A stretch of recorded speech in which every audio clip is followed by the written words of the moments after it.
नमस्कार दोस्तों, आप लोग देख रहे हैं गुरु घंटाल। मैं आपका सूत्रधार प्रखर श्रीवास्तव आप सभी लोगों का स्वागत करता हूं आपके अपने चैनल गुरु घंटाल में। दोस्तों,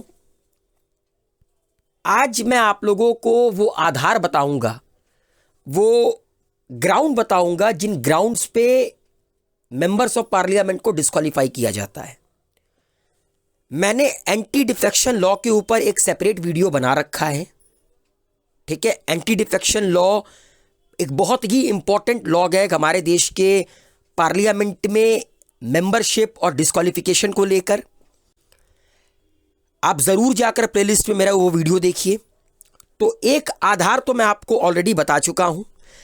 एंटी डिफेक्शन लॉ के अलावा कौन कौन से ग्राउंड्स होते हैं, कौन कौन सा आधार होता है जिन आधार पर मेंबर को डिस्क्वालीफाई किया जाता है, आज हम वो डिस्कस करेंगे इस वीडियो में।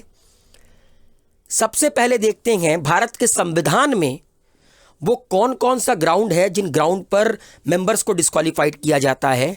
अगर आप भारत के संविधान का आर्टिकल 102 पढ़ेंगे तो उनमें करीब करीब 4 से 5 ऐसे ग्राउंड दिए गए हैं, ऐसे आधार दिए गए हैं जिन आधार पर मेंबर को डिस्क्वालीफाइड किया जाता है। पहला कि अगर वो किसी भी तरह का ऑफिस ऑफ प्रॉफिट होल्ड करता है अंडर यूनियन गवर्नमेंट और स्टेट गवर्नमेंट, डिस्क्वालीफाइड माना जाएगा। हां, पार्लियामेंट ने ऑफिस ऑफ प्रॉफिट की एक कैटेगरी बना रखी है। हर ऑफिस को ऑफिस ऑफ प्रॉफिट की कैटेगरी में नहीं रखा जाता है। ठीक है, मिनिस्टर्स के लिए भी कुछ एग्जम्पशंस है और ऑफिस ऑफ प्रॉफिट की भी अपनी एक कैटेगरी होती है। तो कुछ exception office of property category में होते हैं। वैसे भारत के संविधान में कहीं पर भी यह क्लियरली मेंशन नहीं है कि ऑफिस ऑफ प्रॉफिट होता क्या है।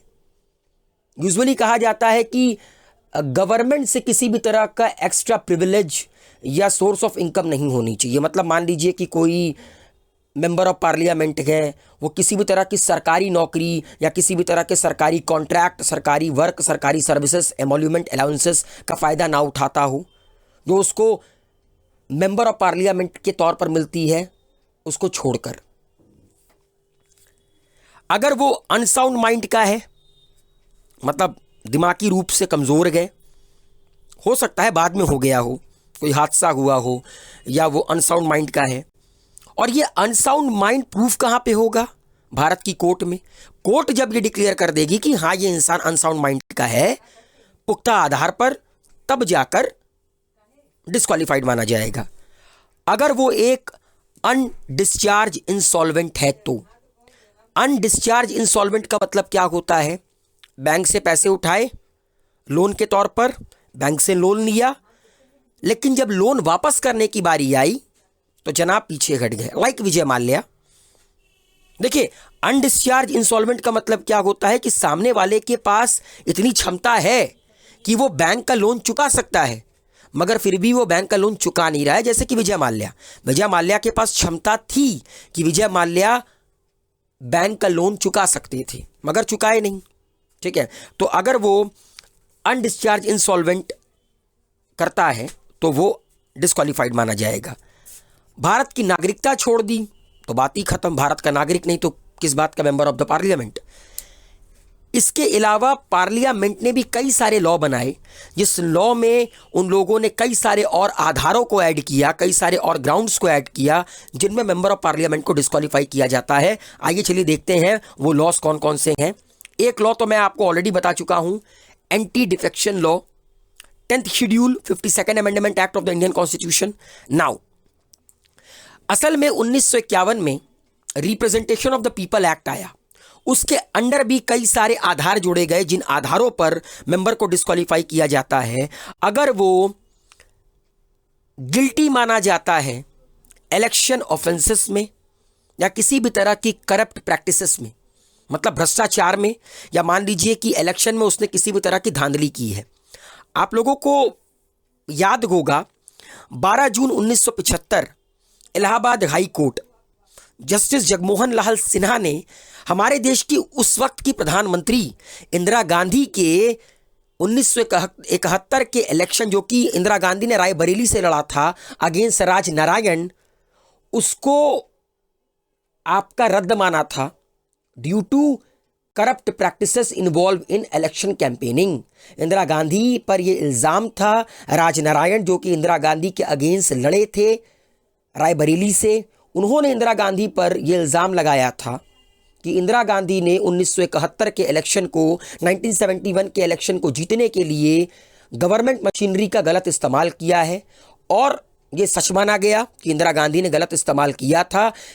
जगमोहन लाल सिन्हा ने, जो कि उस वक्त इलाहाबाद हाई कोर्ट के जस्टिस थे, उन्होंने इंदिरा गांधी के ऊपर रोक लगाया। उन्होंने कहा कि इंदिरा गांधी अब भारत की प्रधानमंत्री नहीं रह सकती, उनका ये जो मेंबर ऑफ पार्लियामेंट की मेंबरशिप है वो स्थगित मानी जाती है। मगर फिर जब इसको चैलेंज किया गया सुप्रीम कोर्ट में, तो सुप्रीम कोर्ट ने हाई कोर्ट के फैसले पर पार्शियल स्टे लगा दिया। सुप्रीम कोर्ट ने यह कहा कि इंदिरा गांधी प्रधानमंत्री तो रह सकती हैं, मगर इंदिरा गांधी पार्लियामेंट के अंदर नहीं जा सकती, इंदिरा गांधी पार्लियामेंट में वोट नहीं कर सकती। तो अगर किसी भी तरह के इलेक्शन ऑफेंसेस में या करप्ट प्रैक्टिसेस में पाया जाता है तो वो आपका डिस्क्वालीफाइड माना जाएगा। लेकिन ये प्रूफ होगा कहां पर? कोर्ट में। किसी भी तरह के ऑफेंस, ऐसा ऑफेंस खासकर जिसमें उसको 2 साल या 2 साल से ज्यादा की सजा का प्रावधान है, अगर वो इसमें कन्विक्टेड हो गया, इसमें सजा मिल गई, तो वो डिस्क्वालीफाइड माना जाएगा। मगर प्रिवेंटिव डिटेंशन के अंदर अगर उसे डिटेन किया गया है तो डिस्क्वालीफाइड नहीं माना जाएगा। तीसरा, अगर उसने अपने इलेक्शन में खर्च किए गए पैसे को स्टिपुलेटेड टाइम में नहीं बताया, डिस्क्वालीफाइड माना जाएगा। किसी भी तरह के गवर्नमेंटल कॉन्ट्रैक्ट, वर्क्स या सर्विसेज में उसको इंटरेस्ट नहीं होना चाहिए। He must not have any interest in government contracts, works and services. He must not be a director or managing personnel in a company or organization in which government has at least 25% share. कोई company या organisation जिसमें सरकार का 25% तक का share है, कम से कम, उनमें, उस कंपनी में, उस ऑर्गेनाइजेशन में किसी भी मेंबर ऑफ पार्लियामेंट का अगर वो डायरेक्टर का रोल निभाता है या मैनेजिंग पर्सनल का रोल निभाता है तो डिस्क्वालीफाइड माना जाएगा, नहीं होना चाहिए।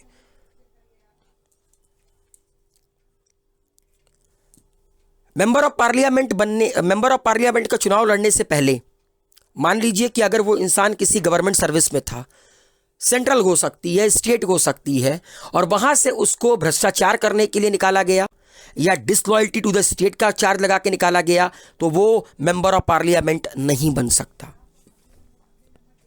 ठीक है, मेंबर ऑफ पार्लियामेंट नहीं बन सकता।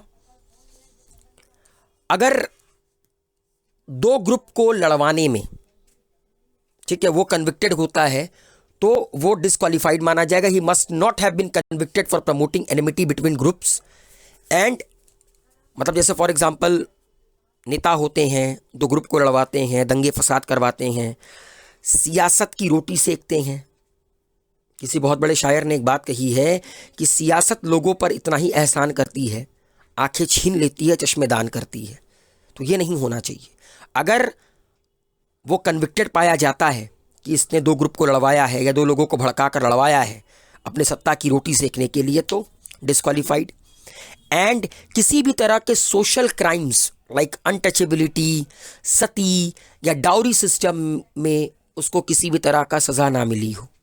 अगर सोशल क्राइम में, अगर उसने कभी भी किसी तरह के सोशल क्राइम को किया है या सपोर्ट किया है और उसको सजा मिली है तो डिस्क्वालीफाइड माना जाएगा। तो ये कुछ आधार थे जिसको representation of the people act 1951 में ऐड किया गया मेंबर ऑफ पार्लियामेंट को डिस्क्वालीफाई करने के लिए। नाउ मेंबर ऑफ पार्लियामेंट को डिस्क्वालीफाई करने के लिए मैंने आपको 2 आधार बता दिए। एक जिसके ऊपर मैंने सेपरेट वीडियो बनाया है, 10th schedule, 52nd amendment act, anti defection law. दूसरा आधार मैंने आपको यह बता दिया। तीसरा आधार मैंने अभी आपको बताया था थोड़ी देर पहले, article 102 of the Indian constitution. Now इसके अलावा भी कुछ बातें हैं जो आप लोगों के जानने लायक हैं, आपके नॉलेज के लिए बहुत इंपॉर्टेंट है। A member of a parliament can resign from his seat. अगर कोई मेंबर ऑफ पार्लियामेंट चाहता है, वॉलंटियरली चाहता है कि उसको अपनी पद से इस्तीफा देना है, तो लोकसभा का मेंबर है तो स्पीकर को इस्तीफा देगा, अगर स्पीकर प्रेजेंट नहीं है तो डिप्टी स्पीकर को, और अगर राज्यसभा का मेंबर गए तो वो chairman of the council of state, मतलब जो वाइस प्रेसिडेंट ऑफ इंडिया होता है, जिसको राज्यसभा का चेयरमैन कहते हैं, उसको रेजिग्नेशन देगा। अगर वो अवेलेबल नहीं है तो डिप्टी चेयरमैन को देगा। अगर कोई मेंबर ऑफ पार्लियामेंट है, चाहे वो लोकसभा का हो राज्यसभा का हो, 60 दिन 60 days 2 months without any permission, without any notice सदन से गायब रहता है, तो जो प्रिसाइडिंग ऑफिसर होंगे हाउसेस के, पर्टिकुलर हाउस के, अगर लोकसभा गए तो स्पीकर, राज्यसभा है तो चेयरमैन, उस पर्टिकुलर पर्सन की सीट को वेकेंट घोषित कर सकते हैं। लेकिन हां, इन 60 दिनों में, ये 60 दिन वर्किंग डेज होने चाहिए। ऐसा नहीं है कि अगर आपका क्या बोलते हैं एडजर्न कर दिया गया है सेशन, या प्रोरोग कर दिया गया है, वो दिन काउंटेड नहीं होगा। मतलब स्थगित कर दिया गया है तो वो दिन काउंटेड नहीं होगा उन 60 दिनों में। 60 वर्किंग डेज वो गायब रहता है। तो अगर कोई member president, vice president, speaker, अगर कोई member president, vice president, governor के तौर पर नियुक्त होता है कहीं पर, तो उसको मेंबर ऑफ पार्लियामेंट की सीट को छोड़ना पड़ता है। एक बंदा एक वक्त में लोकसभा राज्यसभा दोनों का मेंबर नहीं रह सकता, ठीक है। अगर दोनों हाउस से इलेक्ट होता है तो 10 दिन के अंदर अंदर उसको बताना है कि उसको किसको सर्व करना है, अदरवाइज उसकी लोकसभा की, उसकी राज्यसभा की मेंबरशिप खत्म मानी जाएगी। अगर सिटिंग लोकसभा का मेंबर राज्यसभा का मेंबर बनता है तो उसकी लोकसभा की सीट वेकेट मानी जाएगी, और अगर सिटिंग राज्यसभा का मेंबर लोकसभा का मेंबर बनता है तो उसके राज्यसभा की सीट वेकेट मानी जाएगी। एक पर्सन 2 जगह से चुनाव लड़ सकता है, 2 कॉन्स्टिट्यूएंसी से चुनाव लड़ सकता है, और दोनों से अगर जीत गया तो 14 दिन के अंदर अंदर बताना है, after the declaration of result, ठीक है, फ्रॉम द, मतलब जिस दिन रिजल्ट डिक्लेयर हुआ उसके 14 दिन के भीतर भीतर उसको बताना है कि भैया किस पर्टिकुलर कॉन्स्टिट्यूएंसी को वो चूज कर रखा गया और किसको वेकेट कर रखा गया, अदरवाइज दोनों की दोनों वेकेंट मानी जाएगी। एक पर्सन एक वक्त में एमपी और एमएलए दोनों नहीं बन सकता, member of parliament and the member of legislative assembly दोनों नहीं बन सकता। अगर एक मेंबर दोनों के तौर पर चुना जाता है, ठीक है, तो उसकी एमपी की सीट वेकेंट मानी जाएगी। तो दोस्तों ये कुछ आधार थे जिन आधारों पर मेंबर ऑफ पार्लियामेंट को डिस्क्वालीफाई किया जाता है। उम्मीद है मेरे द्वारा एक्सप्लेन किया गया ये वीडियो बिल्कुल क्रिस्टल क्लियर था। Wish you all a very good luck. Video पसंद आया लाइक कीजिए, शेयर, कमेंट, गुरु घंटाल को सब्सक्राइब कीजिए, बेल आइकन को प्रेस कीजिए। Thank you so much. Wish you a very healthy and good life.